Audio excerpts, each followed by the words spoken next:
MLA Bhuma Akhilapriya ఆదేశాలతో విజయ dairy nomination ప్రక్రియ వాయిదా వేయడం దారుణమని మాజీ ఎమ్మెల్యే కాటసాని రాంభూపాల్ రెడ్డి అన్నారు. పాడి రైతుల ముసుగులో టీడీపీ కార్యకర్తలు డైరీ గేటు ముందు రౌడీజం చేస్తారని ఆరోపించారు.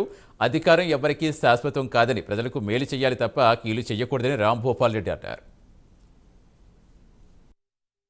ఎలక్షన్ నోటిఫికేషన్ ఇవ్వడం జరిగింది. ఈరోజు నామినేషన్ వేయడానికి కూడా ఈరోజు టైం ఇవ్వడం జరిగింది. కానీ తెలుగుదేశం నాయకులు వచ్చి గేటు ముందర అల్లరి చేయడం, ఏదో అఖిలప్రియ చెప్పింది మేము ఖచ్చితంగా నామినేషన్ అడ్డుకుంటామని మాట్లాడడం చాలా దురదృష్టకరం.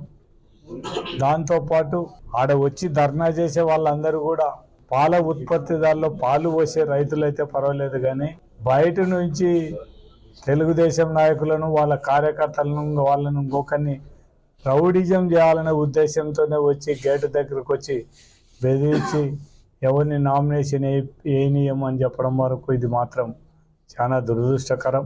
ఇట్లయితే మాత్రం ప్రజాస్వామ్యంలో ఇట్లా ఎలక్షన్లకు ఉండే విలువ లేకుండా పోయే పరిస్థితి ఉంటుంది. కాబట్టి మునుముందు కూడా ఇటువంటి పరిస్థితులు పునరావృతం కాకుండా చూడాల్సిన బాధ్యత పోలీసులు.